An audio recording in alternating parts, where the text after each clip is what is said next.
Synthmaster 2 is out of control, and I mean that in the best of possible ways. Now, a couple of weeks ago, or a few weeks ago, the folks at KV331 Audio asked me if I'd be interested in doing some videos for Synthmaster 1 and 2, and my immediate thought was to say no. I'm approached by a lot of companies that would like to offer licenses and these things for videos, but my channel is not really an influencer channel. I don't consider myself to be an influencer channel, but I did download the software and checked it out, and I'm happy that I did, in particular with Synthmaster 2, because it is a beast. Now, I wasn't immediately excited by the aesthetics of the interface, and let's actually take a moment to switch to an Initialized Patch. We can left click on the preset window here and choose Init, and it doesn't seem like there's too much going on here. You may think, well, with all of the tons of synths that are out there, what is it about Synthmaster 2 that's going to draw me to it? But just give this a few minutes here, and I think you'll understand why my excitement about this particular synth. So let's begin by just focusing on the structure and architecture of this synthesizer. So it's a two-layer synth. So at the very top here, we have layer 1 and layer 2. We can switch between the two by clicking, obviously. So on layer 1, we can see the routing for this layer.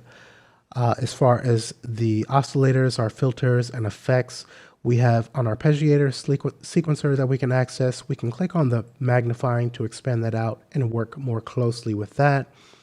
Coming back to our routing, now we can see oscillator 1 is active. We can activate and deactivate our oscillators by clicking here. So for each layer, we have two oscillators. Our oscillators are here. We can see our oscillator 1 and 2 tab. We can choose to work with the parameters for each by selecting, like so. Now, we start off with a basic oscillator, and if we click in the window here, then we can see we have the familiar triangle, square, sawtooth, and so on.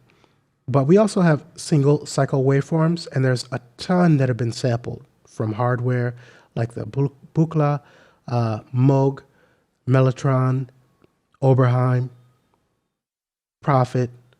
There's just so many that you can choose from, tons of experimentation that can be done. And we can, once we've made a selection, we can cycle through in that folder by clicking on the arrows here. But I'll come back to the basic sawtooth. I love working with sawtooths. I think that really gives you a good idea of a synth. So we then have our voices, and for each oscillator, if I click here, we start off with 1, but we can have 16 voices for each oscillator. So, and again, we have 2 layers, and each layer has 2 oscillators. So 32 voices for each layer, 64 voices are available to us. So if I go ahead and trigger this back, we could take the voices up to say 3. And then we have control for volume, pan, coarse tuning, fine tuning here. These are all familiar, and that's on the oscillator button here. But if I switch to voices, we then have our voices mix, stereo spread, detuning. And we have a detuning curve that's going to alter the way our detuning is going to affect the sound or the timbre.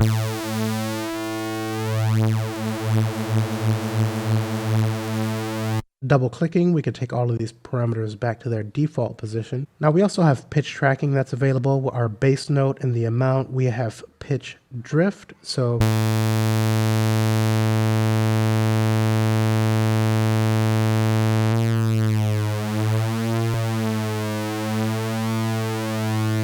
if we'd like a more analog sound, we have that immediately available to us here. And this is one of the things that gets me excited about the synth, is everything that's going to help you with programming your sound is pretty much immediately available to you, and you don't have to dig too deep to get there.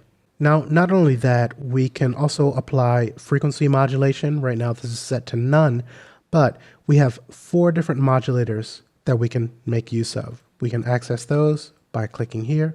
So coming back to oscillator 1, if I'd like to apply frequency modulation, I can click on the none here and choose modulator 1.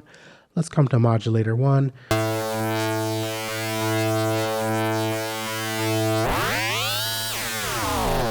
And then we can work with the parameters here to modulate our oscillator 1. If we'd like to take that off, then we can just come back to none. But we can also come back to modulator 1 and we can choose a source for it. So if we'd like to have modulator 1 modulated by modulator 2, then we could do that as well. And just keep in mind, we've got 4 different modulators and 2 different oscillators. So there's a tremendous possibilities, and this is just on layer 1. But while oscillator 1 is selected, let's come back to none for the modulation. And then let's take a look at the type. So we start off on basic, and we've seen what we have available here, the single cycle waveforms. We also have samples, multi-samples. There's a ton to choose from here. And we can click here and change to additive. Now, we can take the volume up.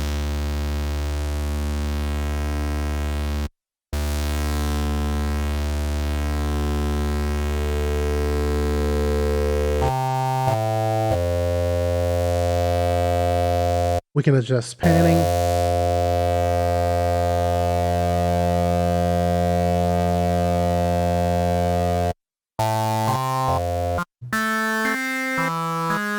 We've got detuning.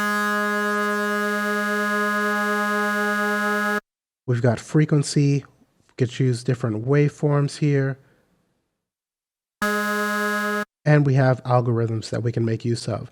And all of this is very convenient, and if we'd like to experiment with different effects, we can come up to our routing window and very easily just right click and say we want to add chorus. That's added. We can add reverb. And that's added. If we'd like to further adjust the parameters of these effects, then we have our effects tab that we can click on. Here we're on layer 1 and we can see the chorus and reverb that we've added. So we can click on these gear icons to choose different presets. So I'll choose ambience.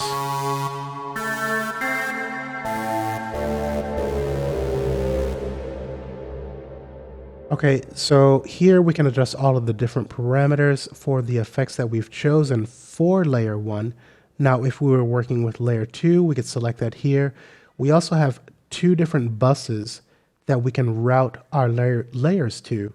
So we can see the global effects routing here. So on layer 1, we've got our chorus and reverb, but for instance, if I wanted to add an effect to bus 1 and maybe apply that effect to layer 1 and layer 2, I could right click here and add a phaser, and then what we would do is come to the layer sends, and we have our layer 1.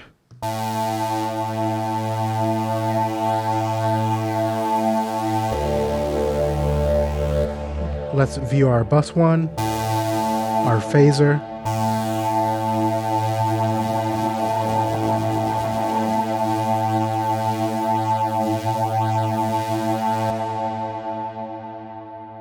And if we did have oscillators active on layer 2, we could then use the layer 2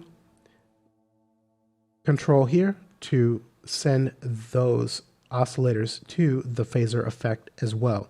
Now to remove, we could just simply right click, come up to the top and select there. Let's double click to take these back to the default. So all of the routing and assigning of effects and sending different sounds to different places is really convenient and intuitive in my opinion. But let's come back to layer 1 and continue our look at the different oscillators. So we just took a look at the additive, and let's click again. We then have wavetable, and we can left or right click to load a different wavetable. There's a ton to choose from here. And you can even load your own user wavetables. But let's just choose something here. And we've got our index here. And of course, the index is something that a lot of us would want to apply modulation to, and applying modulation is incredibly easy in Synthmaster 2. We have a couple of different ways. We could always just right-click on this and add modulation and say LFO1. Maybe we'd like to apply that.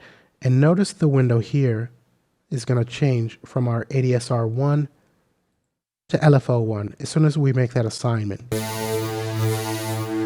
So then we have immediate access to the different parameters for LFO1. So if we'd like to take the speed down,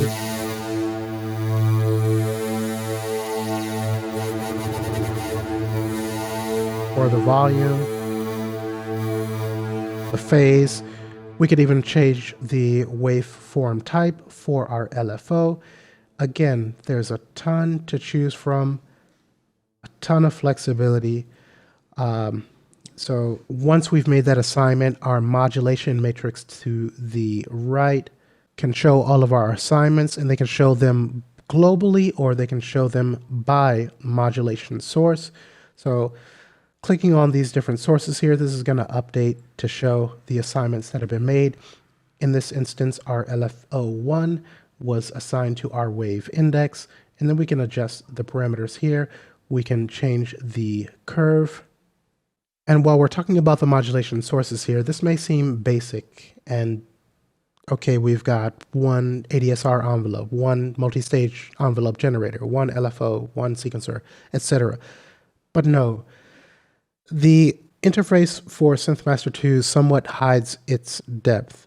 If I were to right-click on the ADSR envelope, we actually have 4 different ADSR envelopes that we can make use of.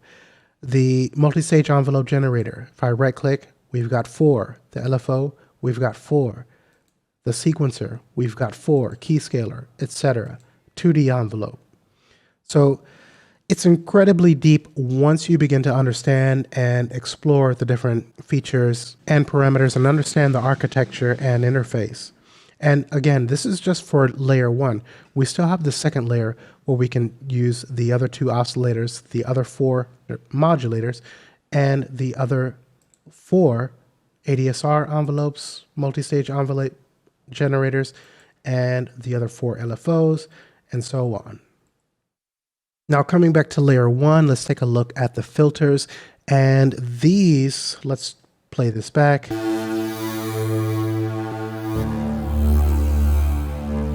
These can be activated within our routing window. So right now these are not active, but if I click once, then that activates filter 1. We can adjust our cutoff.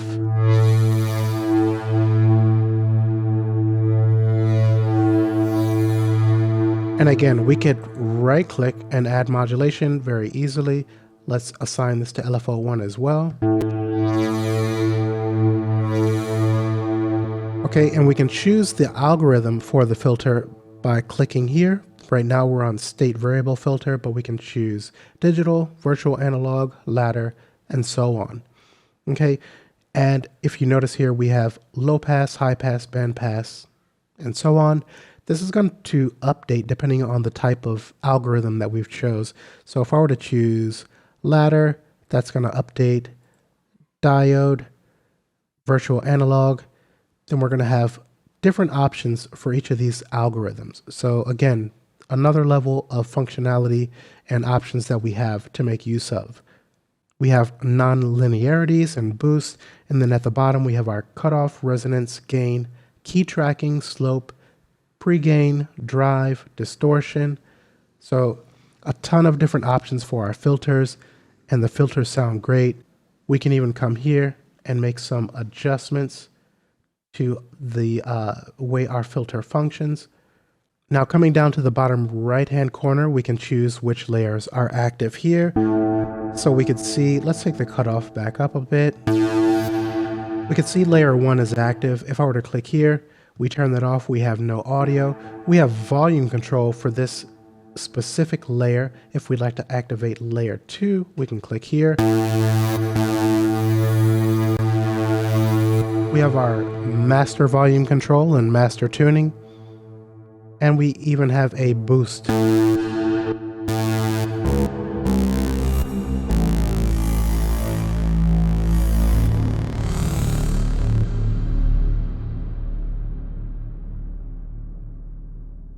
Now at the very bottom, we have our virtual keyboard.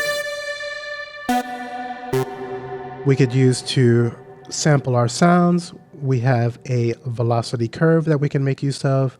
We can choose between whether we want it to see the keyboard or the easy knobs. And we'll take a closer look at this in future in-depth tutorials for Synthmaster 2 because those are on the way. And then coming back to this area here, our modulation matrix, we have another tab for settings. And here we can determine our engine quality, the engine buffer size, skin name, polyphony, MIDI input channel, and this could be determined whether it's going to be globally for our entire VST or whether it's going to be specific for the preset that we're working with. So a tremendous amount of control here within Synthmaster 2. And just to wrap up, we have our browser here, which is pretty useful. We are on all by default. Now, Synthmaster 2 comes with 2,000 presets, but they also have different libraries that you can download that are incredibly cheap. And you can access those by clicking on the shop. And whenever we have a preset selected, so let's choose the synth lead. I'll choose the old school. So when we click on preset, we can see further details about this particular preset as far as the author and the instrument type and its attributes. Okay, so just be aware that that is available. Now, all of the sounds that we see here are local to our hard drive that will be installed when you install Synthmaster 2, but you can also click on the online button, and this will give you access to presets that other users of Synthmaster 2 have created. So these are not curated, so you may have some duds in there, but you may also be exposed to some other high quality sounds that will add to your sonic library. Okay, so we could continue to go on, but I'm going to save that for the several in-depth tutorials that I have in the works for this VST. I hope that you have found some useful information in this and hope to see you in the upcoming tutorials for Synthmaster 2. Thanks for watching.